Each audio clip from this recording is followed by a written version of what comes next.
नमस्कार विद्यार्थियों, मेरे YouTube channel maths by Sunil sir में आप सभी का स्वागत है। अपनी कक्षा 10th की यूनिट 19 सड़क सुरक्षा शिक्षा कर रहे थे, जिसका पार्ट फर्स्ट, सेकंड और थर्ड मैंने अपलोड कर दिया है। नीचे डिस्क्रिप्शन बॉक्स में आप लिंक पर जाकर उन्हें देख सकते हैं। आज अपने सड़क सुरक्षा शिक्षा में समांतर श्रेणी से संबंधित समस्याएं सॉल्व करेंगे, जिसमें फर्स्ट क्वेश्चन है, प्रत्येक किलोमीटर के बाद का टैक्सी किराया, जबकि प्रथम किलोमीटर के किराया 10 रुपये और प्रत्येक अतिरिक्त किलोमीटर के लिए किराया 6 रुपये है, तो उपरोक्त स्थिति समांतर श्रेणी है या नहीं, अपने को चेक करके बताना है। माना कि टैक्सी के 90 किलोमीटर का किराया AN से व्यक्त किया जाता है, अतः प्रश्नानुसार यहाँ पर अपने A1 = 10, A2 = 16 और A3 = 22। A1 = 10, A2 16 इसलिए लिया है क्योंकि 6 उसमें जोड़ दिया, फिर 6 उसमें जोड़ दिया तो 22। अब अपने चेक करेंगे भी ये AP है या नहीं है। तो अपने AP चेक करने के लिए सारवंतर निकालते होते हैं और सारवंतर में दूसरे पद में से पहला पद घटाते हैं, तो D = A2 - A1, तो 16 में से 10 गया 6। फिर अपने दोबारा सारवंतर निकालेंगे, उसमें तीसरे पद में से दूसरा पद घटाएंगे, मतलब A3 - A2 = 22 - 16 = 6। अब मतलब सारवंतर समान है, तो यह दी गई स्थिति समांतर श्रेणी के रूप की है। इसके बाद अपने नेक्स्ट क्वेश्चन, यदि एक टैक्सी का किराया प्रथम किलोमीटर के लिए 12 रुपये है, उसके बाद आने वाले प्रति किलोमीटर के लिए किराया 9 रुपये हो, तो 15 किलोमीटर चलने के लिए आपको क्या किराया चुकाना पड़ेगा।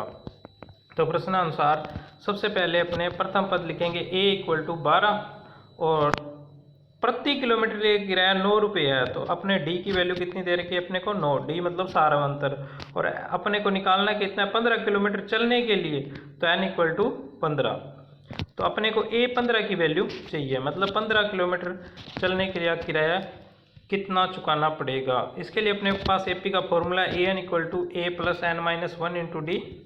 इस वे में फॉर्मूले वैल्यू पुट करेंगे। A की वैल्यू 12, N की वैल्यू 15 और D की वैल्यू 9 पुट करने पर 15 में से 1 गया 14, 14 को 9 से मल्टीप्लाई करेंगे, मल्टीप्लाई करने पर 126, 126 में 12 जोड़ दिया 138 रुपये। अतः 15 किलोमीटर के लिए 138 रुपये अपने को चुकाने होंगे। नेक्स्ट क्वेश्चन,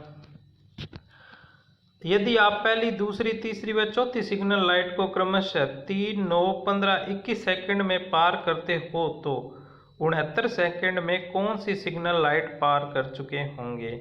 ये भी एक AP का क्वेश्चन है। सिग्नल लाइट को पार करने में लगे समय को श्रेणी में लो, तो इस प्रकार होगा अपने पास 3, 9, 15, 21, -10। इसमें प्रथम पद A = 3, D की वैल्यू निकालने के लिए दूसरे पद में से पहला पद घटाएंगे, 9 - 3 = 6 आ गया। अब माना 69 सेकंड में भी सिग्नल लाइट पार करते हो, तो वही फॉर्मूला यूज करेंगे, AN = A + N - 1 × D। अब अपने को N की वैल्यू फाइंड आउट करनी है, AN की वैल्यू अपने को दे रखी है, तो अपने इसमें वैल्यू पुट करेंगे। N की वैल्यू 69 = A की वैल्यू 3 रख दी, प्लस N - 1 × D की वैल्यू 6। 69 = 3 + 6N, 6 का अंदर मल्टीप्लाई कर दिया, 6N - 6, और 3 में से 6 गया माइनस का 3, 6N - 3, और माइनस का 3 इधर आके प्लस का 3, 69 + 3 = 72, 72 = 6N, और N की वैल्यू निकालने के लिए 6 मल्टीप्लाई में उधर जाके डिवाइड में, तो 72 में 6 का भाग दिया 12, आंसर अपने पास। तो 69 सेकंड में 12वीं सिग्नल लाइट पार कर चुके होंगे। नेक्स्ट क्वेश्चन आपको खुद को करना है, सेम ऐसा ही क्वेश्चन है। यदि राजू पहली, दूसरी व तीसरी, चौथी सिग्नल लाइट को क्रमशः 3, 8, 13, 18 सेकंड में पार करता है, तो 78 सेकंड में कौन सी सिग्नल लाइट पार कर चुका होगा। ये क्वेश्चन आप खुद सॉल्व करोगे, सेम। नेक्स्ट, एक रोड स्टोन से 35वां सिग्नल कितनी दूरी पर लगा है, जबकि 11वां सिग्नल 390 मीटर पर है और 16वां सिग्नल 740 मीटर पर लगा है। तो अपने प्रश्नानुसार 11वां सिग्नल मतलब A11 मतलब = A + 10D, क्योंकि AN का फॉर्मूला होता है A + N - 1 × D।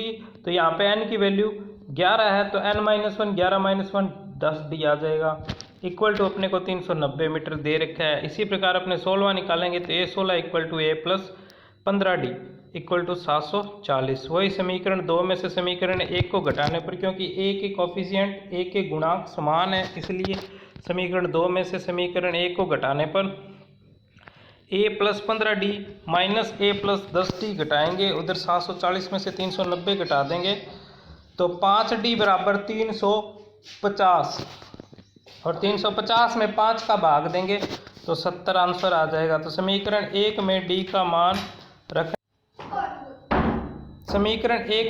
मान रखने पर तो a प्लस 10 इंटू डी की वैल्यू 70 रख दी इक्वल टू 390 और 10 को 70 से मल्टीप्लाई करेंगे 700 प्लस का 700 उधर जाके माइनस का 390 में से 700 गए माइनस के 310 यानी कि a की वैल्यू अपने पास माइनस के 310 d की वैल्यू 70।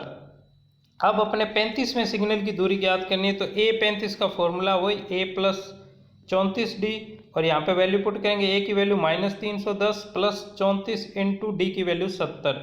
34 को 70 से मल्टीप्लाई करेंगे 2380 में से 310 घटाएंगे तो 2070 अपना आंसर। अतः 35वां सिग्नल स्टोन से 2070 मीटर दूरी पर लगा हुआ है। नेक्स्ट क्वेश्चन, यदि एक सड़क पर यातायात सिग्नल एक चौराहे से क्रमशः निम्न दूरियों पर लगे 3, 8, 13 डैश डैश तथा अंतिम सिग्नल 253 मीटर पर लगा है तो यह ज्ञात कीजिए कि 20वां सिग्नल कितनी दूरी पर लगा है। यानी कि अपने को a 20 का मान ज्ञात करना है। सिग्नल लाइट को पार करने में लगे समय को श्रेणी में ले तो इस प्रकार है 3, 8, 13 डैश डैश डैश 253 तो a की वैल्यू 3, d की वैल्यू दूसरे पद में से पहला पद घटाएंगे a2 माइनस a1 8 माइनस 3 5 आ गई और n की वैल्यू अपने पास पता है 20।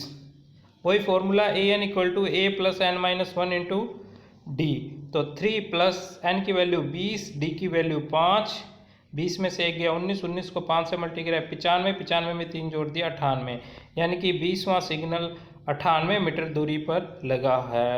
अब नेक्स्ट क्वेश्चन जो कि एग्जाम में आ भी चुका है, a व b के मध्य की दूरी 125 किमी है तथा इसके मध्य 8 यातायात सिग्नल मिलते हैं। यदि एक कार 50 किलोमीटर प्रति घंटा की समान गति से सभी हरे सिग्नलों को पार करते हुए वह बिंदु B पर 2 घंटे 30 मिनट पर पहुंच जाती है, लेकिन अन्य दिन भारी यातायात के कारण निम्नानुसार रुकना पड़ता है। प्रथम यातायात सिग्नल पर 1 मिनट रुकती है, द्वितीय यातायात सिग्नल पर 2 मिनट और 8वें सिग्नल तक 8 मिनट रुकती है।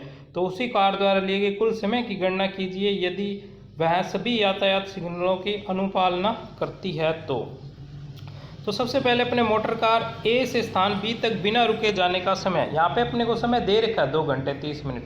अगर नहीं भी दे रखा हो तो अपने दूरी कैसे निकालते हैं, समय कैसे निकालेंगे, समय का फॉर्मूला होता है दूरी बटा समय और यहाँ पे दूरी अपने को 125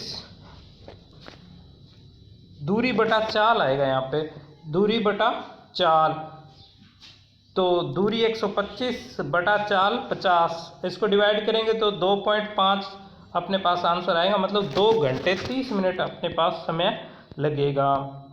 इसके बाद मोटर कार द्वारा सिग्नल पर रुकने के लिए कुल समय को श्रेणी के रूप में लिखते हैं 1 2 डैश डैश डैश 8 यानी कि a की वैल्यू 1, d की वैल्यू वही a2 minus a1 2 minus 1 equal to 1 और n इक्वल टू 8 यानी कि सिग्नल की संख्या कितनी है अपने पास 8। इसलिए सिग्नल पर रुकने में लिया गया कुल समय समांतर श्रेणी के योगफल वाले सूत्र से अपने ज्ञात करेंगे। तो योगफल का सूत्र है Sn इक्वल टू n बटा 2 2a plus n minus 1 into D. इसमें वैल्यू पुट कर देंगे अपने n की वैल्यू 8, a की वैल्यू 2 और d की वैल्यू 1 रखने पर 8 बटा 2 2 plus 2 into 1 plus 8 minus 1 into 1 यानी कि 8 में से 1 गया 7, 7 को 1 से मल्टीप्लाई किया 7, 2 को 1 से मल्टीप्लाई किया 2, 2 और 7 9, 9 को 4 से मल्टीप्लाई किया 36 मिनट यानी कि सिग्नलों के अंदर अपने 36 मिनट लगे। अतः मोटर कार द्वारा A से B तक पहुंचने में लिया गया कुल समय 2 घंटे 30 मिनट प्लस 36 मिनट और जोड़ेंगे उसमें तो 3 घंटे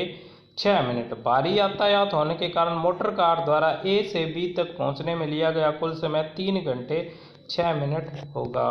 और इसी टाइप्स के 2 क्वेश्चन मैं आपको ये दिए हुए आप खुद सॉल्व करोगे और इसकी PDF प्राप्त करने के लिए आप मेरे व्हाट्सअप नंबर पर भी आप मेरे को मैसेज कर सकते हो, मैं आपको PDF प्रोवाइड करवा दूंगा। और एक वीडियो अब जो 10th क्लास के अंदर यूनिट्स है, सभी यूनिट्स कितने कितने नंबर की और कौन से यूनिट में से कितने नंबर के क्वेश्चन आएंगे वो मैं आपको जल्द ही प्रोवाइड करवा दूंगा। धन्यवाद।